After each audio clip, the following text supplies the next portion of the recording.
சொத்து குவிப்பு வழக்கிலிருந்து அமைச்சர் பொன்முடி விடுதலை செய்யப்பட்டது ரத்து செய்யப்பட்டிருக்கிறது.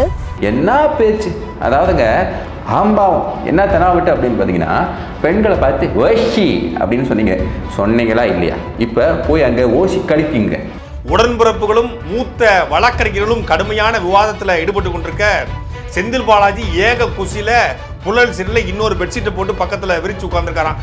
எப்படி இங்கே தாண்டா வரணும்னு சொல்லி. இப்போ என்ன நடந்துகிட்டு இருக்கு அப்படின்னா, பொன்முடியுடைய கார்ல இருந்த தேசிய கொடி கலட்டப்பட்டிருக்கு.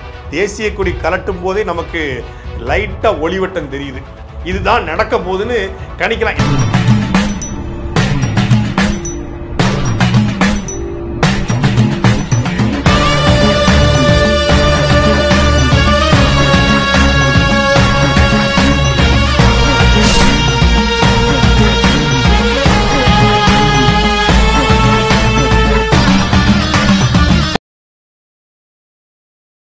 ஆடாத ஆட்டம் எல்லாம் போட்டவங்க மண்ணுக்குள்ள.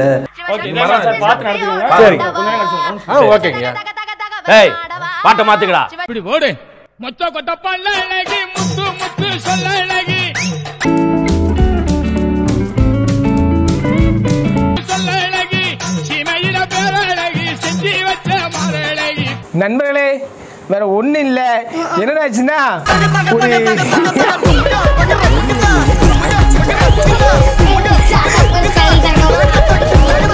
நாள்தோறும் காலையில நம்மவர்கள் யாரும் எந்த புது பிரச்சனையும் உருவாக்கி இருக்க கூடாது என்று நினைப்போடு தான் நான் கண் விழிக்கிறேன்.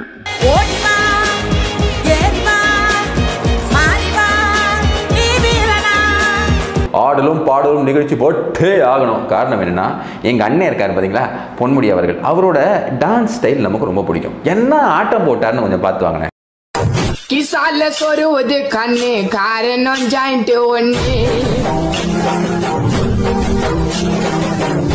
கொஞ்சம் கொஞ்சம் பேச்சா பேசுன மன்னர் பரம்பரை மண்ணாங்கட்டி பரம்பரை, நீயே இப்ப மாவு கட்டு பரம்பரை ஆகிட்டாங்க. மினிஸ்டர் ஃபார் ஹையர் எஜுகேஷன், உயர் கல்வித்துறை அமைச்சர் திரு பொன்முடி அவர்களுக்கு கன்விக்ஷனை கொடுத்துருச்சு.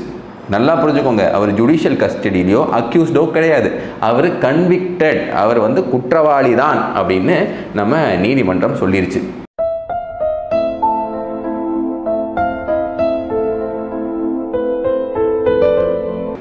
என்ன பேச்சு பேசுறீங்க, என்ன பேச்சு. அதாவதுங்க சட்டசபையில் கவர்னர் போயிட்டு இருக்காரு, வெளியே போயிட்டு இருக்காரு அப்படின்னு ஏதோ கொழாடியில் சண்டை போடுற மாதிரி வெளியே போ அப்படின்னு சொன்னீங்க. இப்போ என்னாச்சு?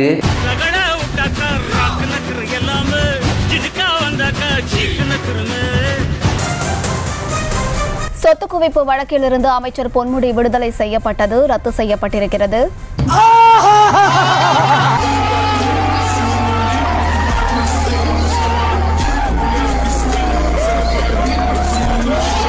அமைச்சர் பதவி கிடைச்சாவது ஒழுங்காக நடந்துக்கணும். அங்கே தெனாவட்டு ஆம்பாவம் என்ன தெனாவட்டு அப்படின்னு பார்த்தீங்கன்னா, பெண்களை பார்த்து ஓஷி அப்படின்னு சொன்னீங்களா இல்லையா? இப்போ போய் அங்கே ஓசி கழிக்குங்க. என்னங்கடா கறி குழம்பு சாம்பாரை ஊத்துறீங்க? சோத்துல சாம்பாரா? அப்ப கறி குழம்பு நக்கு செத்த பையல மூஞ்சி மோரையும் வரும், மூஞ்சி மோரையும். உடன்பிறப்புகளும் மூத்த வழக்கறிஞர்களும் கடுமையான விவாதத்தில் ஈடுபட்டு கொண்டிருக்க செந்தில் பாலாஜி ஏக குசியில புழல் சிறையில் இன்னொரு பெட்ஷீட்டை போட்டு பக்கத்தில் விரிச்சு உட்கார்ந்துருக்காராம். எப்படி இங்கே தாண்டா வரணும்னு சொல்லி.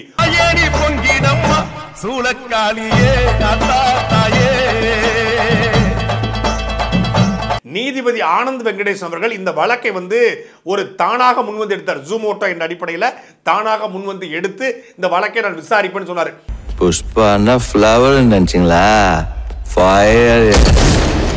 ஃபயர் ஆட்டம்.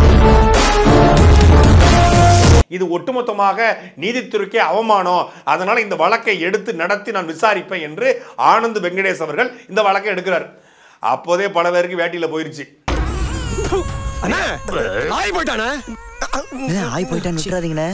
போனாலும் பரவாயில்ல, அவனை வாஷ் பண்ணி உள்ளவை. அப்ப அந்த நீதிபதி படிச்சு பார்த்துட்டு என்ன தெரியுமா சொல்றாரு? இந்த வழக்கை ஏன் ஒரு கோர்ட்ல இருந்து இன்னொரு கோர்ட்டுக்கு நீங்க மாத்துறீங்க? அதுல இருந்தே தெரியலையா நீ தில்லுமுள்ளு பண்ணிருக்க, நீ ஒரு கேப் மாதிரி, நீ ஒரு முள்ள மாதிரி, நீ ஒரு முடிச்ச வைக்கி ரவுடி பொறுக்கி அப்படின்னு போட்டு கொடுத்துட்டானா? உண்மை பூரா சொல்லிட்டாங்க. அப்ப என்ன பண்ணுது நீதிபதி ஆனந்த் வெங்கடேஷ் அவர்கள் இந்த வழக்கை எடுத்து நடத்தியது சரிதான். அவர் வந்து நீதிபதி ஆனந்த் வெங்கடேஷ் போன்றவர்கள் நீதித்துறைக்கு கிடைத்தது கடவுளுக்கு நம்ம நன்றி சொல்லணும்ட்டார். ஏசப்பா கோட்டான கோட்டி நன்றி, ஏசப்பா கோட்டான கோட்டி நன்றி. சும்மா இருந்திருந்தாலாவது ஆனந்த் வெங்கடேஷ் இந்த வழக்கை அப்படியே இழுத்து கொண்டு போயிருக்கலாம், ஏதோ ஒன்று பண்ணியிருக்கலாம். இந்த 2 வருஷம் ஆட்சி முடிகிற வரைக்காவது அமைச்சராவது இருந்திருக்கலாம். இப்போ என்னாச்சு?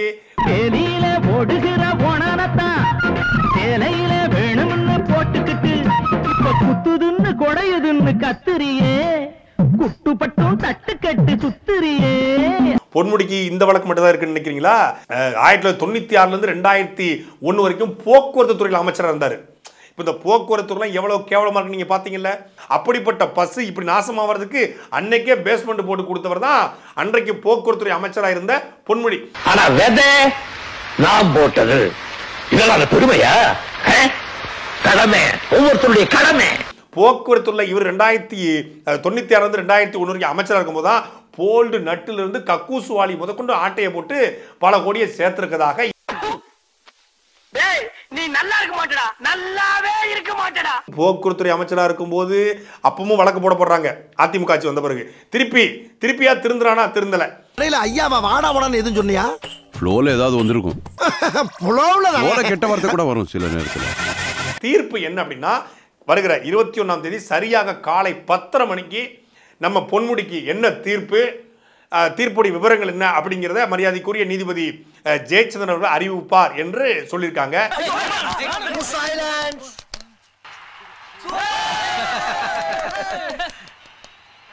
இப்போ என்ன நடந்துகிட்டு இருக்கு அப்படின்னா, பொன்முடியுடைய கார்ல இருந்த தேசிய கொடி கலட்டப்பட்டிருக்கு.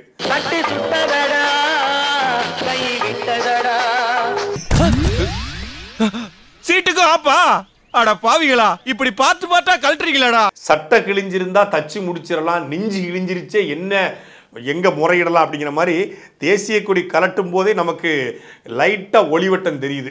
இதுதான் நடக்க போகுதுன்னு கணிக்கலாம்.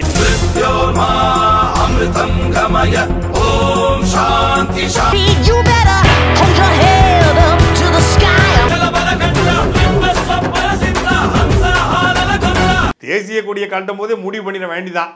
அது என்னவா போய் முடியும்னு தெரிஞ்சிருச்சு. இந்த குழியில இறங்கி படுங்க.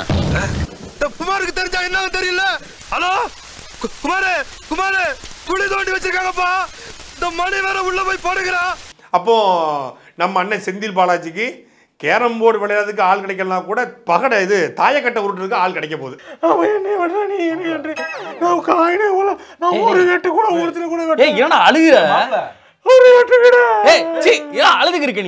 நம்ம அண்ணன் செந்தில் பாலாஜிக்கு ஆள் கிடைச்சி 130 நாளா தனியாவே மனுஷன் தவிச்சிருக்கான். இப்போ வந்து பயங்கர குசியா இருக்காப்ல, காலில இருந்து அப்படியே லுங்கி எல்லாம் நெஞ்சு வரை கட்டிருக்காப்லையா. வாங்க சிரிக்க மாட்டாங்க, வாங்க வாங்க வாங்க அம்மா போங்க. ஆஹா சூப்பர். என்னடா பண்ண போற? இந்த கட்டப்ல ஒரு போட்டோ எடுத்துக்கிறேன் சார். அரஞ்சனா கம்பீரமா உள்ள போறப்ப மாட்டிட்டு இப்ப சைலா மாதிரி பாவாடையோட வரப்ப எடுக்கிறேன். இந்த வழக்குல அவருக்கு குறைந்தபட்ச தண்டனைகள் கூட வழங்கப்பட வாய்ப்பு இருக்கிறது. ஆனால் அமலாக்கத்துறை அவர் வீட்டுல சட்டவிரோதமாக எடுத்த 80 லட்சம் ரூபாய் பணத்திற்கு தலைவன் கணக்கு காட்டல.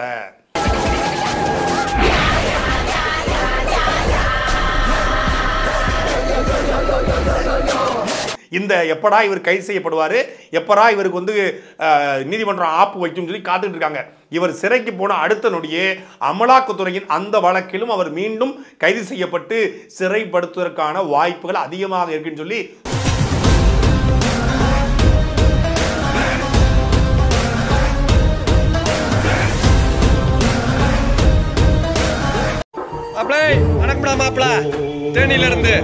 இந்த வழக்கில் அவருக்கு என்ன தண்டனை கிடைக்கும் என்று நம்முடைய மூத்த வழக்கறிஞர் மரியாதைக்குரிய ஐயா சேவியர் ஃபெலிக்ஸ் அவர்கிட்ட கேட்டேன். இது போன்ற வழக்குகள்ல அதிகபட்சம் 10 ஆண்டுகள் வரை தண்டனை கொடுக்கலாம் அப்படிங்கிற ஒரு அருமையான செய்தியை ஐயா அவர்கள் நமக்கு சொன்னாங்க. கேட்கும்போது நமக்கு வந்து வெள்ளத்துடைய துயரம் நம்ம ஊர் மூழ்கி போச்சு, சொந்தக்காரங்களாம் கஷ்டப்பட்டு இருக்காங்க, அது மனதை முழுக்க வலி இருந்தாலும் கூட இந்த செய்தி அந்த மனதிற்கு ஒரு மருந்து போடுவது போல இருந்துச்சு. ஆனா எவ்வளவு வன்மம் உள்ள இருக்குன்றத தெரியுதுடா இதுல இருந்து. எப்படா தெரியல நீங்க? அவர் உள்ள போயிட்டு கம்பி எண்ண வேண்டிதான். இப்போ கம்பி கூட இருக்காது, ஏன்னா ஃபுல்லா மூடிட்டாங்க. இப்போ கம்பியெல்லாம் பெருசா இருக்காது, டோரை போட்டு மூடிட்டாங்க, கம்பி கிடையாது. அப்ப அதுவும் எண்ண முடியாது, உட்கார்ந்துக்கிட்டு 2 பேரும் மாய மாதிரி உருட்ட வேண்டிதான். எதை? தாயக்கட்டை. போடா இந்த டுபாக்கூர் குத்தெல்லாம் எங்கிட்ட வேணும். நாங்க எலெக்ஷன்ல மாறி மாறி குத்துற மாதிரி குத்துக்க. மாறி மாறி குத்துற என்னடா சொல்றான்? வலுவா குத்துனாதான் போவோம் உங்களுக்கு. குத்தி தொலைங்கண்ணே.